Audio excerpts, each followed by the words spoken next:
my beloved Boss Mike Severa. Oh, mga taxes! Ano nangyari? Pasok!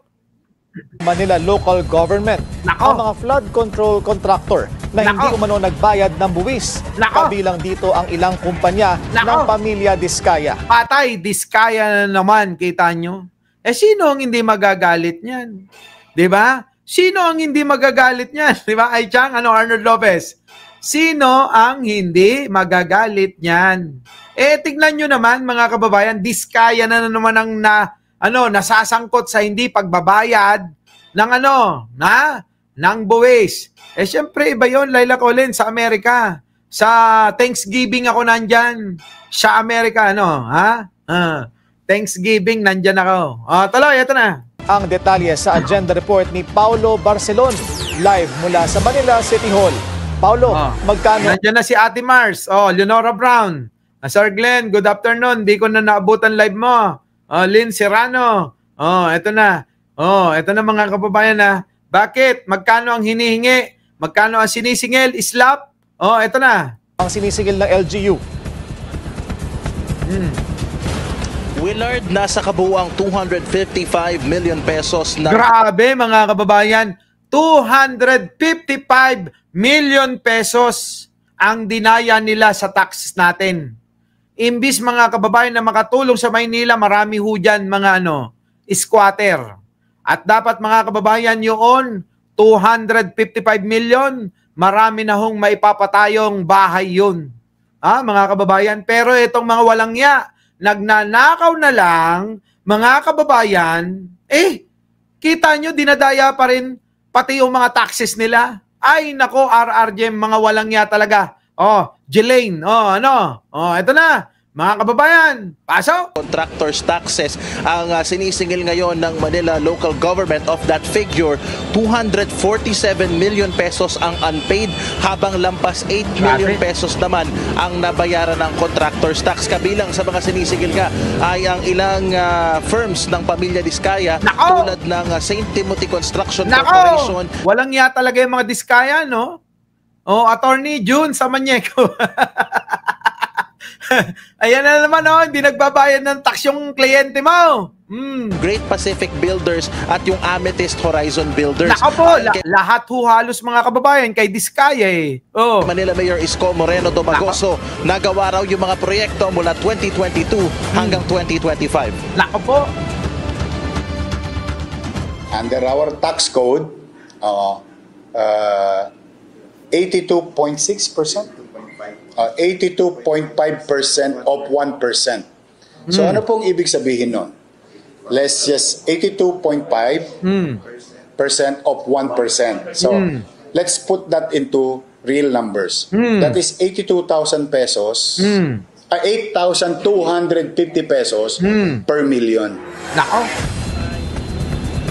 Batay sa dokumento ng... Grabe, mga kababayan, ang pera sa kanila mga kababayan, yung bang hindi na kanila para sa taong bayan pa rin dinudugas pa rin mga kababayan City government, nasa 15 ang nakuhang projects ng St. Timothy na nagkakahalaga ng 18.2 million pesos. Yun yung kanilang delinquency naman sa contractors tax. Mga kababayan, ayan na, tignan nyo mga kababayan yung mga tao habang pinapanood nila na naliligo yung mga tao sa napakaruming tubig baha.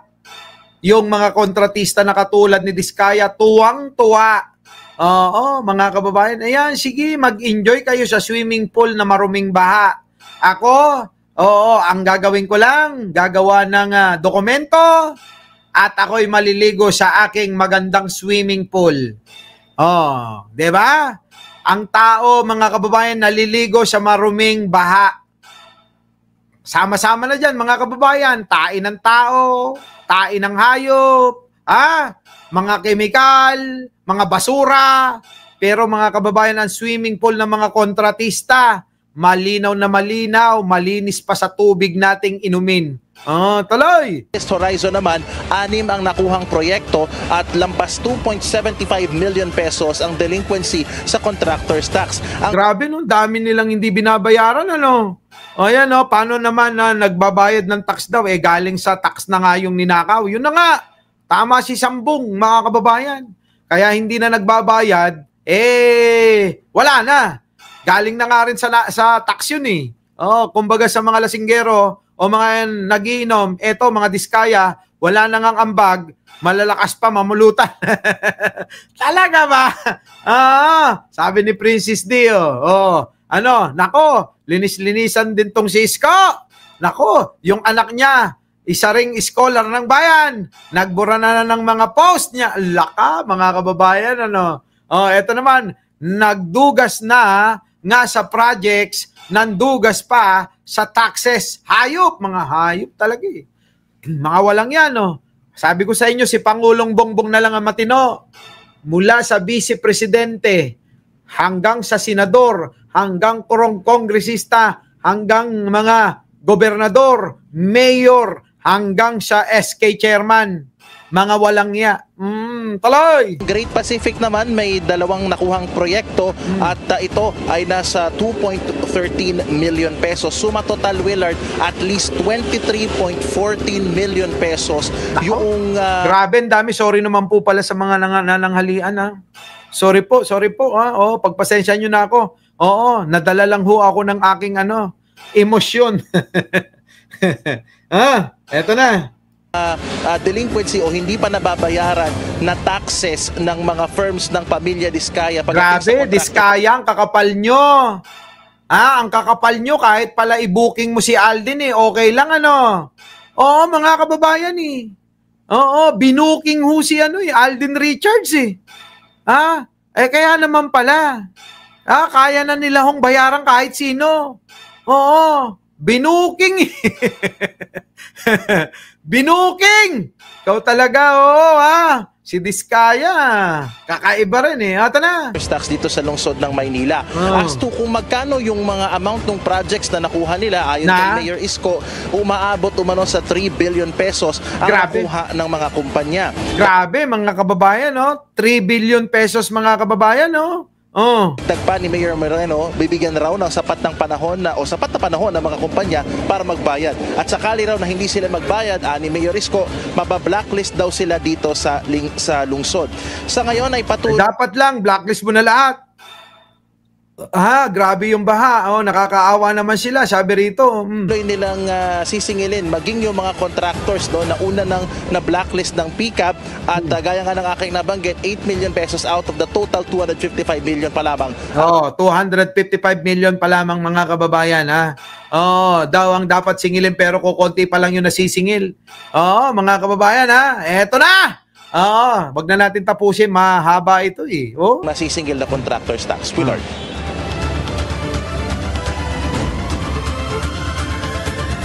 Paulo, sabi mo kanina walang ghost projects na nakita.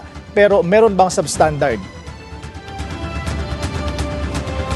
Yan ang inaalam ngayon, Willard, ng Manila LGU at sisilipin in the coming days and weeks yung mga proyekto na sinisingil nga nila ng contractor's tax. Sabi ni Mayor Isko kanina, and I quote him, wala pa naman daw sila nakikitang ghost projects dito sa loob ng lungsod ng Maynila. Mahirap itago yan, mga kababayan. Kapag gumawa ka ng ghost project sa Kamaynilaan, mahirap pong itago yan. Sigurado, halatang halata yan. Kaya hindi nila ginagawa sa Metro Manila. Sa Bulacan mga kababayan. Ewan ko bakit hinayaan din netong si Alive, bakit kaya alam nyo na. Tuloy. Pero they will still check on all the projects kung ano yung kalidad ng kanilang pagkakagawa. At maidagdag ko na rin, Willard, hindi lamang yung mga flood control, maging yung ibang infrastructure projects na kanilang balak ngayong singilin ng contractor's tax. Yan, singilin nyo lahat. Di po ba? Ngayon, mga kababayan, huwag kayong magugulat Atin na atin lang. Eto na, ang pinakahihintay ng lahat. Si Alden Richards, mga kababayan. Putik na yan, kayang-kayang i-booking ni Binuking ni Sara Diskaya. Mga kababayan, eto na! Sara Diskaya, binuking si Alden Richards. Oo, ex-booking pala. Eto na, mga kababayan. Nako po. Ayun mga kababayan ko. Putik na yan, mga kababayan. Kinikilig-kilig pa siya. May naalala ko kay Diskaya. Sino? Syndicate, nandiyan ka ba?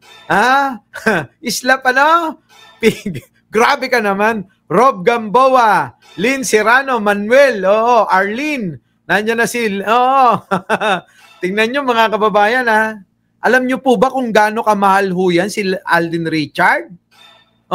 Mahal si Alden, mga kababayan ko. Baka akala nyo, libo lang yan. Hindi ho. Milyon ang bayad kay Alden. Kita nyo. Kung booking ninyo, sa kaarawan ninyo mismo, binuking ho. Naging ex-booking ni Sara Diskaya na binuking para mag-entertain sa birthday niya.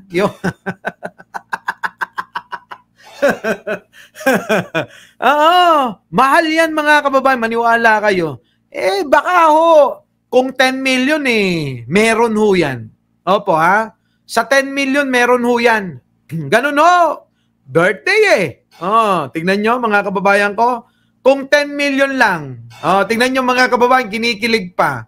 Alam nyo, kamukha ito nung naging shota ni Kulaong, nung araw, nung labanan, Ano yung booking? Binuking para maglandi-landi ba siya? Maglandian dyan sa stage, birthday naman daw, kaya okay lang. Eto na. Eto na. Ay, kinikilig Kinikilig mga kababayan ko. Kinikilig talaga Ayan kinikilig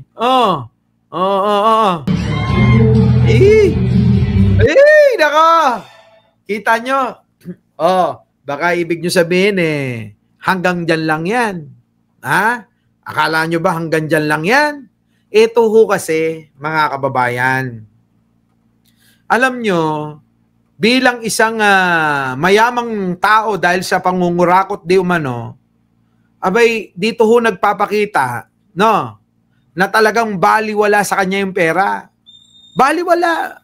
Manuel, baliwala yung pera kay Sara Diskaya. Bakit ho? Kaya ho mag-imbita ng napakaraming artista. Hindi lang ho si Alden ang binuking niya. Marami pa. Nandyan si Andrew Kita nyo? Si Andrew kasama, binuking niya. Sino pang binuking niya? Marami pa. Sila Aramina. May mga babae. Di po ba? Ibang klase, mga kababayan, ibang klase. Yun ho, nagpapakita na talagang baliwala na ho yung pera na ibabayad niya sa mga artista na to kahit napakamahal ginagastusan, mga kababayan. Kung kumamal ng kwarta, mga kababayan, ganun-ganun na lang. Di po ba? Ganun wala tayong magagawa dyan, mga kababayan. Baliwala na nga yung pera sa kanya. Tignan nyo naman, yung ligaya na naibibigay kay Alden, ay kay Diskaya, kay Sara Diskaya, iba yung ligaya, mga kababayan. Ay sigurado, mga kababayan, habang hinahawakan yan namamasa-masa na ang mga niyan. Namamasa-masa na yung mga kili-kili at saka mga noo niyan. Pinagpapawisan na ng malagkit yan. Mga kababayan, mayaman, pera ng bayan. Yan, tuloy. Kita nyo, mga kababayan. So, ayan po, Ako, mga kababayan, sana lang, mas masaya kung galing sa pinaghirapan, yung kakayanan na ganito, Tulad ho mo ng mga negosyante, tulad ho ni Ramon Ang, na wala na rin paglagyan ng pera niya. Di ba? Mga kababayan ko, yun po yun. Kung wala nang paglagyan ng pera tinutulong. Eto iba, mga kababayan. Luxury. 'Di ba? June Paldas, ayan, thank you naman. Hanggang Bentong lang tayo. Hanggang si The Kings lang tayo eh. 'Di ba? Ako mga kababayan, hanggang The Kings lang. Okay na ho sa akin 'yun. Si The Kings ang bisita natin. Kaya rin naman magpasaya nun eh. 'Di ba? O kaya ako na lang ang sasayaw sa harapan nyo para medyo makatipid-tipid tayo, ano? Yun po. Kaya alam nyo na, sa birthday ko, imbitado kayong lahat, ha? Lahat kayo, imbitado. Mag-iimbita ako ng mga, Mala Alden, Mala Andrew E. Mga malalang. Hindi ho sila. Hindi ho si Andrew E, pero meron tayong Mala Andrew E. Hindi ho si Alden, pero meron tayong Mala Alden. 'Di ba? Hindi si Vice Ganda, pero meron tayong Mala Vice Ganda. Pwede na 'yon. 'Di ba? Imbitado kayong lahat, ha. Wag na ho kayong magdala ng regalo, ha. Tamang Plogy, ganon. So ngayon, mga kababayan, napagod ako. Napagod ako, kakatalakay, 4 lang eh. So muli mga kababayan, maraming salamat. Sana'y nag-enjoy kayo, napatawa, napatuwa, napasaya. Kahit papaano nabawasan ko yung lumbay ninyo, yung inyong stress, yung pagod ninyo. Sana'y nakatulong itong ating live na to. So muli mga kababayan, maraming salamat sa inyong pagsama. Ako po ay talaga namang nagpapasalamat lagi sapagkat kung wala kayo, wala tong channel na to, sabi ko nga. So muli mga kababayan, ako po ang inyong lingkod, Mike Cervera po, lagi nagsasabing, mahalin natin ang ating kapwa, pagdasal po natin lagi ang ating bansa. Maraming salamat po. Our beloved Boss Mike Cervera.